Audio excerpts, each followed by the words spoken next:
আসসালামু আলাইকুম। প্রিয় দর্শক, শেখ হাসিনার যে ইন্টারভিউটা গত 5 তারিখে হলো, অগাস্টের 5 তারিখে, মানে আমাদের জুলাই যে আন্দোলন ছিল, সেই আন্দোলনের যে সরকার পতনের যে আন্দোলন, সেই আন্দোলনের যে বর্ষপূর্তিতে 2 বছর পূর্তি উপলক্ষে ঢাকায় আমরা এক ধরনের অনুষ্ঠান করেছি। আর ওদিকে দিল্লিতে ওই একই দিনে, এটা কাকতালীয়ভাবে না, আমার মনে হয় পুরোপুরি পরিকল্পিতভাবে ওখানে যে অনুষ্ঠানটা হয়েছে, সেটা যদিও হয়েছে যে নয়াদিল্লির ফরেন করেসপন্ডেন্স ক্লাবের উদ্যোগে, কিন্তু ওখানে যারা জড়িত ছিলেন প্রায় সবাই বাংলাদেশের লোকজন, আমরা এটা দেখেছি। এবং তারা এখানে আয়োজন করেছেন, শেখ হাসিনা বক্তব্য দিয়েছেন, শেখ হাসিনা সাংবাদিকদের প্রশ্নের উত্তর দিয়েছেন। সেখানে সাংবাদিক বিভিন্ন দেশেরই ছিল, বিভিন্ন সংবাদ মাধ্যমের ছিল, উত্তর দিয়েছেন। এবং সেই সমস্ত উত্তরে বাংলাদেশ প্রসঙ্গ, বাংলাদেশের বর্তমানে যারা দেশ শাসন করছেন তাদের প্রসঙ্গ ঘুরে ফিরে এসেছে। এই প্রেক্ষিতে আমাদের পররাষ্ট্র মন্ত্রণালয় একটা তীব্র প্রতিবাদ দিয়েছে এবং সেটা প্রেস রিলিজ আকারে তাদের যে অফিসিয়াল ওয়েবসাইট সেখানে দিয়েছে, অফিসিয়াল পেজে তারা সেটাকে পোস্ট করেছে। এবং সেখানে ভারতের ভূমিকার সমালোচনাও করা হয়েছে। এখন এই যে ভারতের ভূমিকার সমালোচনা, এটাকে ভারত এখন কিভাবে রিয়েক্ট করছে, তারা কি বলছে, সেই জবাবটা আজকে আমরা পেলাম এভাবে যে ভারতের পররাষ্ট্র মন্ত্রণালয় তাদের নিয়মিত একটা ব্রিফিং করেন প্রতি সপ্তাহে। আজকে তাদের একটা ব্রিফিং ছিল। সেই ব্রিফিংয়ে তাদের যে মুখপাত্র রণধীর জয়সওয়াল, তিনি সরাসরি এই প্রসঙ্গে উত্তর, ওনাকে প্রশ্ন করা হয়েছিল, সাংবাদিকরা প্রশ্ন করেছেন, উনি উত্তর দিয়েছেন। এবং সেখানে রণধীর জয়সওয়াল সরাসরি বলেছেন যে ওই দিনে যে অনুষ্ঠানটা, সেটা আয়োজনের সঙ্গে ভারত সরকারের জড়িত নয়, একটা বেসরকারি পর্যায়ের আয়োজন হতেই পারে, ওটা নিয়ে ভারত সরকারের কোনো বক্তব্য নেই, ওনারা আসলে জড়িত নেই, এটা ক্লিয়ার করেছেন।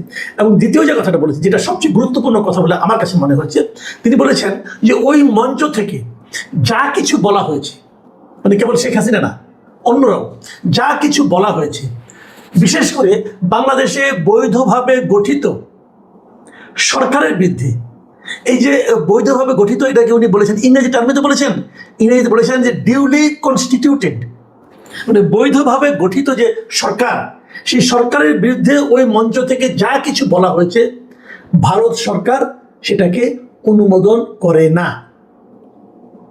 কথা কিন্তু একদম ক্লিয়ার যে ওনারা ওখানে বসে যা কিছু বলে, যেমন ওখানে বসে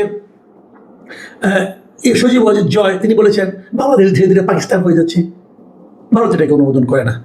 ওখানে বলা হয়েছে বাংলাদেশ একটি জঙ্গি রাষ্ট্র হচ্ছে, ভারত এটাকেও অনুমোদন করে না। মানে যা কিছু বলা হয়েছে ভারত সরকার তার পুরোটাই অনুমোদন করে না।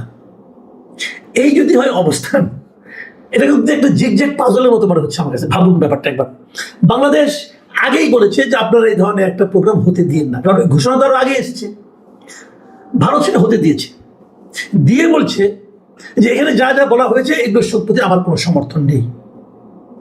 তাহলে ভারতের এই ভূমিকাকে কি আপনারা দ্বৈত ভূমিকা বলবেন? যেটা কথা আছে না, চোরকে বলে চুরি করো, পুলিশকে বলে ধরো, এটা কি ওই ধরনের কিছু একটা? আমার কিন্তু তা মনে হয় না।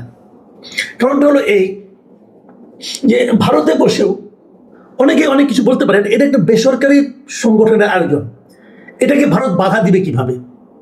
ভারত তো একটা ডেমোক্রেটিক কান্ট্রি, পৃথিবীর যে কোনো কান্ট্রিতে বসে এটা কিন্তু আপনি বাধা দিতে পারেন না। এটা তাদের মতামত তারা প্রকাশ করছে, এবং কতগুলি সাংবাদিক জার্নালিস্টদের একটা ক্লাব, তারা এটা আয়োজন করেছে, সেখানে যে কেউ যুক্তও হতে পারে, এটা তো হতেই পারে।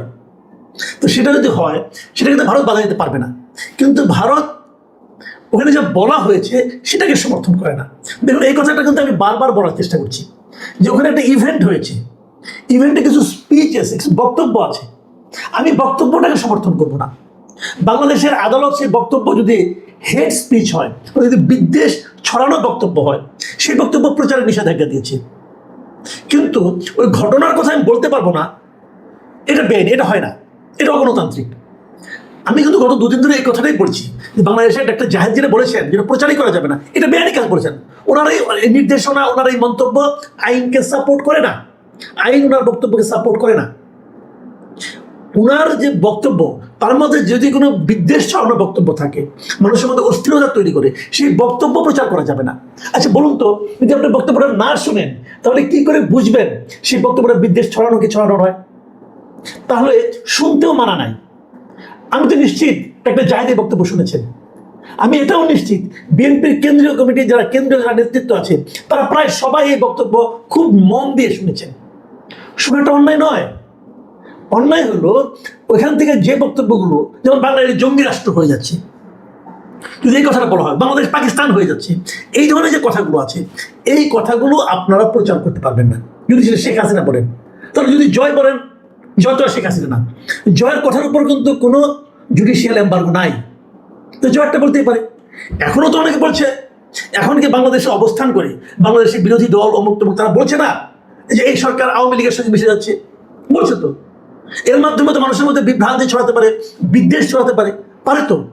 কিন্তু যেহেতু এগুলো আদালত কর্তৃক এই বক্তব্যগুলোর উপর নিষেধাজ্ঞা দেওয়া হয় নাই, এই দলের উপর নিষেধাজ্ঞা দেওয়া হয় নাই, অতএব এগুলো চলতে পারে। কেউ বললেই যে মানুষেরা বিশ্বাস করবে তাও তো নয়। কাজেই এটা নিয়ে কোনো কথা, কিন্তু ওখানে যেহেতু শেখ হাসিনার বক্তব্যের উপর আদালতের এক ধরনের নিষেধাজ্ঞা আছে এবং সেটা বিদ্বেষ উৎপাদনকারী বক্তব্যের ব্যাপারে, কাজে সেটা প্রচার করা যাবে না। এটার ব্যাপারে আমিও আদালত দিয়েছে ভালো মন্দ ব্যাপার না, আমার ভালো লাগলো লাগলো না, এটা ইম্পর্টেন্ট না। ইম্পর্টেন্ট আদালত আদেশ আমরা মানতে বাধ্য। কিন্তু ওখানে যে একটা ঘটনা ঘটেছে সেটা আমি বলতে পারবো না কেন?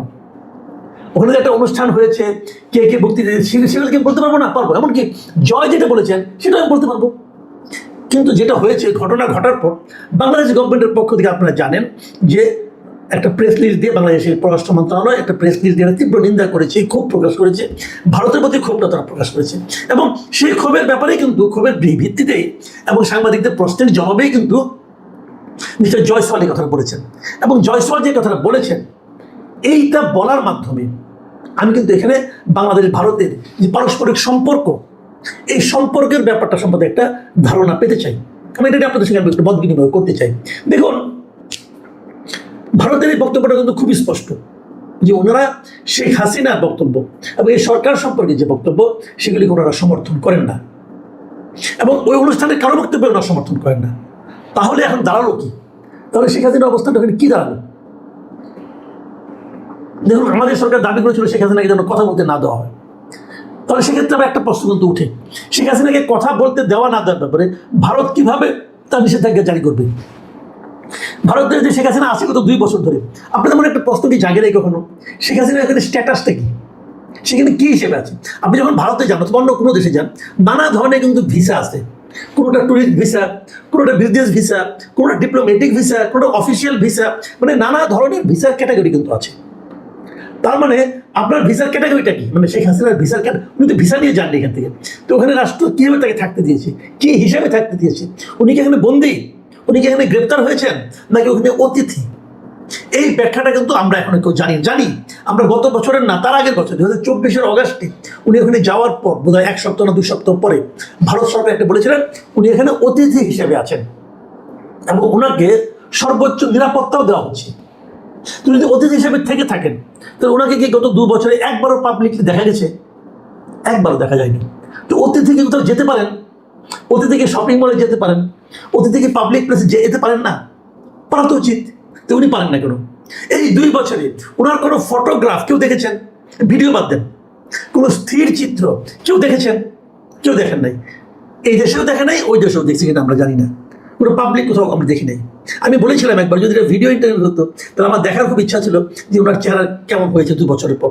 বয়স তো ওনার হয়েছে, 80 বছর বয়স হয়েছে, ওনার কেমন আমার দেখার খুব ইচ্ছা ছিল, কিন্তু সেই ইচ্ছে পূরণ হয়নি। তাহলে ওনার কিন্তু স্ট্যাটাসটা কি, এটাও কিন্তু জরুরি। আমি মনে করি আমাদের সরকারের উচিত হবে জানতে চাওয়া যে ওনার এখানে স্ট্যাটাসটা কি। দেখুন, হাদির মৃত্যুর পর হাদির যিনি কথিত হত্যাকারী অভিযুক্ত, হত্যা অভিযুক্ত, তার সেও কিন্তু ভারতে আছে এবং সে তার স্ট্যাটাস কি, সেখানে গ্রেপ্তার অবস্থায় আছে, অবৈধ অনুপ্রবেশকারী হিসেবে ওকে গ্রেপ্তার করা হয়েছে। তো তার তো একটা স্ট্যাটাস থাকবে। আমাদের শেখ হাসিনার স্ট্যাটাস কি আমরা কেউ জানি না, জানা আমাদের অধিকার নাই। আছে তো, আমি সরকারকে বরং জিজ্ঞাসা করবো ওনার স্ট্যাটাসটাকে আপনারা জানুন, জেনে আমাদেরকে জানান, আমরাও একটু বুঝতে চাই। তাহলে যদি উনি গ্রেপ্তার হয়ে থাকেন তাহলে তো ওনার ভিডিও বা অডিও কোনো বক্তব্য যাওয়ার অধিকার ওনার নাই। যেহেতু উনি অডিও বক্তব্য দিচ্ছেন সেহেতু আমার ধারণা উনি এখানে গ্রেপ্তার অবস্থা নাই, বরঞ্চ উনি অতিথি হিসেবে আছেন। তো অতিথি হিসেবে যদি উনি থাকেন, এটা যদি স্ট্যাটাস হয়, তাহলে ভারত তাকে কীভাবে বলবে যে আপনি কথা বলেন না? কাজেই ভারতের মিস্টার জয়সওয়াল যে কথাটা বলেছেন আমি কিন্তু এটাকে খুবই সমর্থন করি এবং উনি খুবই কূটনৈতিক ভাষায় বলেছেন যে আমরা ওনার বক্তব্যটাকে আমরা সমর্থন করি না। এবং আমার যেটা এখান থেকে আমি আরেকটা ইঙ্গিত পেতে চাই, সেটা হলো এই যে বাংলাদেশের খুব কড়া ক্ষোভ প্রকাশ করার মাধ্যমে যে বিবৃতিটা দিয়েছে, প্রেস লিস্টটা দিয়েছে, সেটা তার পরিপ্রেক্ষিতে জয়সওয়ালের এই বক্তব্য, এই সব মিলিয়ে আমি কিন্তু প্রথমে কিন্তু প্রেস রিলিজ দেখে আমার একটু আশঙ্কা তৈরি হয়েছিল, তাহলে কি ভারতের সঙ্গে আমাদের সম্পর্ক অবনতি হবে কিনা। কিন্তু এখন আমার কাছে মনে হচ্ছে না, অবনতি হবে না। গত কদিন ধরে যে একটা সম্পর্কে উন্নতির একটা সম্ভাবনা তৈরি হচ্ছিল, সবাই বারবার বলছিল। এর মধ্যে দেখলাম আমাদের জ্বালানি মন্ত্রী ভারত থেকে পাইপলাইনের মাধ্যমে ডিজেল আনার কথা বলছেন। এই সবগুলি মিলে যে দুই দেশের প্রতিবেশী দুই দেশের মধ্যে সম্পর্কের উন্নতির একটা সম্ভাবনা তৈরি হয়েছিল, আমার মনে হয় সেই সম্ভাবনার ক্ষেত্রে কোনো রকম ভাটা পড়বে না। এটা আমি মনে করি ইতিবাচক, আমাদের দুই দেশের জন্য ইতিবাচক। কারণ আমি নিজেও মনে করি যে এগুলো নিয়ে এত বাড়াবাড়ি করার দরকার নেই। কে কি বললো না বললো কিছু আসে যায় না। আর সম্পর্কের ক্ষেত্রে আমরা সবসময় বলি যে ব্যক্তিতে ব্যক্তিদের সম্পর্ক আর রাষ্ট্র রাষ্ট্রের সম্পর্ক কিন্তু বিরাট তফাৎ। দুইটা রাষ্ট্র পাশাপাশি থাকলে নানা ধরনের সম্পর্ক তৈরি হওয়া প্রয়োজন। শত্রু রাষ্ট্রের মধ্যেও কিন্তু বাণিজ্যিক লেনদেন হয়।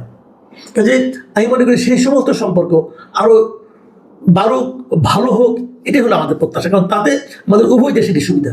আর হেড স্পিচ, এটা কি শেখ হাসিনা কি আমাদের এখান থেকে কেউ, কোনো ধরনের হেড স্পিচই আমি মনে করি প্রত্যাশিত নয়। প্রিয় দর্শক, এখন এই পর্যন্তই। পরবর্তীতে আবার কথা হবে। সবাই ভালো থাকবেন। আল্লাহ হাফিজ।